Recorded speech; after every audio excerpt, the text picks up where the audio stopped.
I'm Debbie Statler, Editor-in-Chief of Provider Magazine. Today I'm here with Imran Javaid, Managing Director, Healthcare Finance Group with BMO Commercial Bank. Welcome. Thank you. Thanks for having me. Well, BMO Commercial Bank is a top 5 commercial lender in North America with a dedicated healthcare vertical with team members that have an average of more than 10 years of experience serving healthcare companies. That's impressive. Thanks. I prefer to stay with over 10 because if you actually put down the dates, it sounds worse. So it makes us dated. Well, how do you view the current lending environment for skilled nursing and assisted living facilities compared to other healthcare sectors? I think lending environment for all healthcare has been really robust this year. It's a remarkable turnaround, quite frankly, from about a year ago when it was very tepid.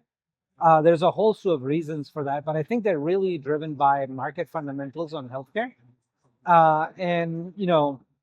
I would say healthcare is one of the few sectors that you don't have to put an AI in front of everything to make it work. And I think that helps the cause as well, right?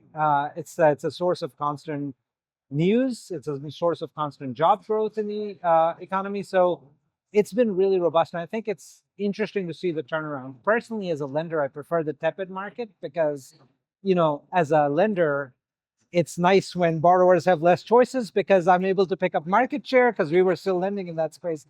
But in reality, I think even banks that had exited the space have really been jumping back into it for the past 3 to 6 months. So the market is very strong for lending in the space. Interesting. Well, how do you see capital availability for the next 3 to 5 years? I don't really have to look in my crystal ball for this one, but I would say, in my opinion, it's likely to remain very strong. Obviously there's X factors of, what does interest rates do and broader economy, but in general, the demographics are on our side, right? And they're up and to the right, so they're headed in the right direction. So that's also very positive. But really, if you look at it, I think most lenders have recognized, and even the non-bank lending type really have recognized the need for lending in this space.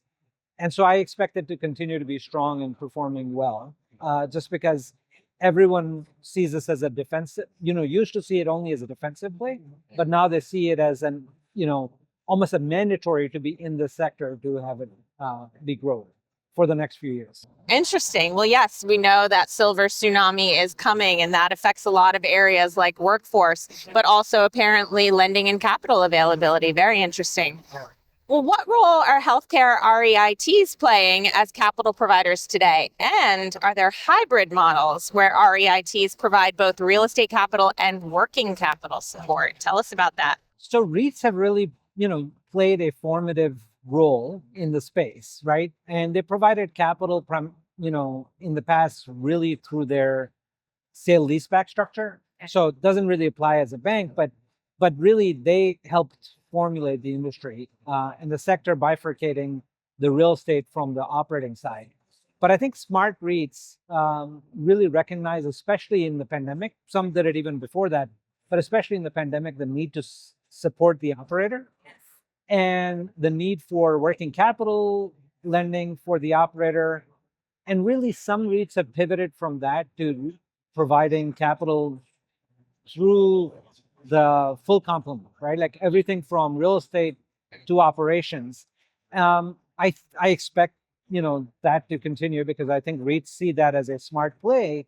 But the reality is for most borrowers, most operators, you have to remember that REITs, just like many other sectors, are driven by their quarterly results as well.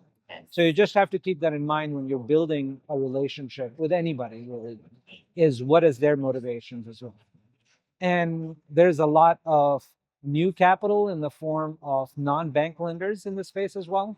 Some of their rates are a little bit challenging, but they also supply good hybrid capital. And of course, banks, which I would be remiss to mention because I work for one, have always been able to supply real estate and working capital financing across the board. But bank lending is, comes with a lot of caveats.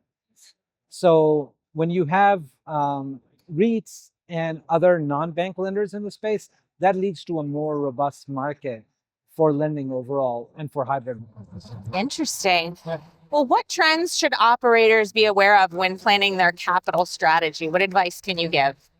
Yeah, I mean, that's a really good question, honestly, because one of the things that if as an operator you didn't realize before the pandemic, it's the importance of relationships and having strong relationships with your capital providers. And what I would urge people to think about if they have not already is that really you don't have to have one capital provider. You really should have multiple capital providers because very rarely is one capital provider able to fulfill all your needs, right? So really diversification, as you think about, you and I might think about it in our investing strategies, borrowers or operators really should think about it in all of the capital strategies they pursue. You shouldn't focus on just one. You should focus on multiple. And even in like if you pick banks, you should pick multiple banks. If you ever read, that may be a little bit harder to do, but ideally you really should have more than one REIT relationship. Same thing applies for non-bank capital, right? So I really think thinking about building relationships, those are two-way streets. They should be giving to you as much as you're putting into them as a provider, right? So I think that's really mindful of. The other thing which is interesting, and I've seen growth in it in the past few years, but really has on the equity side, I've seen a lot more interest from, is family offices. So I do urge operators to think about family offices. The advantage of family offices over traditional equity sources is they are not, they're focused on the long term. Yes. They're not driven by quarterly results or by the next, sort of like chasing the next cycle, right?